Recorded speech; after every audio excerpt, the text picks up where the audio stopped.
हिंदी में बहुत दुखद प्रेम कहानी। जीवन में किसी के चले जाने से या कुछ खो जाने से हम अक्सर उदास हो जाते हैं। यह मनुष्य का स्वभाव है, पर हमें यह नहीं भूलना चाहिए कि यह दुनिया की रीत है। जब जिस समय हमारे पास जो है अनमोल है। एक ऐसे दिल को छू लेने वाली लव स्टोरी लेकर आए हूँ, जिसे सुनकर आपका दिल और रूह को छू जाएगी।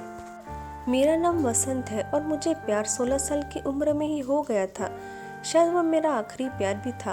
यह कहानी तब की है जब मैं क्लास 10th में था।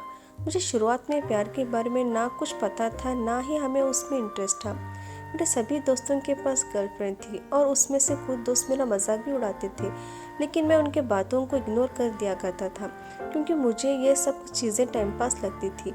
वो कहते हैं ना कि ऊपर वाले ने हर किसी के लिए किसी न किसी को बनाया है। शायद मेरे लिए भी उसने किसी को भेज रखा था। धीरे धीरे वक्त बीतता चला गया और मैं 10th पास करके बेंगलुरु आ गया अपने आगे की पढ़ाई के लिए।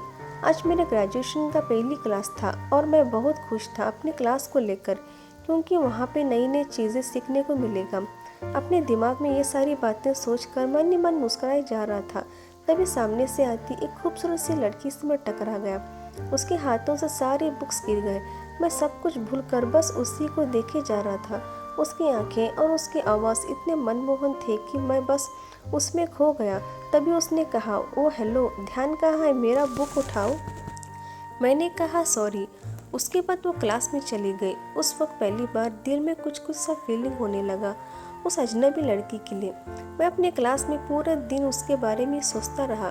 क्लास खत्म होने के बाद मैं उस लड़की से मिलने के लिए बेचैन सा हो गया था। तभी वो मेरे सामने से अपने दोस्त के साथ बात करते हुए आ रही थी। मैंने उससे बात करने का सोचा, लेकिन कर नहीं पाया। मैं मन ही मन उस लड़की को अपने दिल दे चुका था।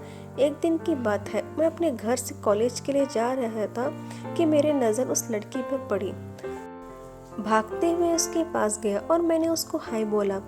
फिर कुछ देर हम दोनों ने बातें की और हम दोनों अपने क्लास में चले गए। धीरे धीरे हम दोनों की दोस्ती प्यार में बदल गई।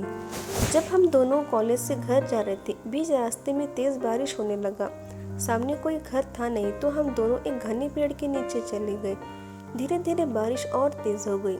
इसे बचने के लिए वो मेरे पास आ गई। हम दोनों एक दूसरे के बहुत करीब खड़े थे।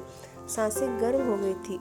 मैं उसको किस करने वाला था कि वो सहम गई और वो वहाँ से दूर चली गई। हम दोनों के रिलेशनशिप के 3 साल हो चुके थे। मैंने उससे पूछा, क्यों या हम लोग अगले साल शादी कर लें। वो बोली, मैं अपने घर में तुम्हारे बारे में बताऊंगी। लड़का खुशी खुशी अपने घर चला जाता है। उधर लड़की के बातों को सुनकर उससे कहते हैं कि तुम उस लड़के से दूर रहोगी। लड़की कहती है कि मैं उसके बिना नहीं रह सकती, लेकिन उसके घर वाले उसकी एक बात नहीं सुनते हैं। उस लड़की का फ़ोन छीन लेते हैं और उसका कॉलेज जाना भी बंद कर देते हैं। लड़का उसको फ़ोन ट्राई करता है, लेकिन फ़ोन स्विच ऑफ आता है। 2 दिन बीत जाने के बाद लड़का घबरा गया और उसके घर चला गया। लड़की की मम्मी से पूछने पे वो कहती है कि वो अपने नानी के घर चली गई है।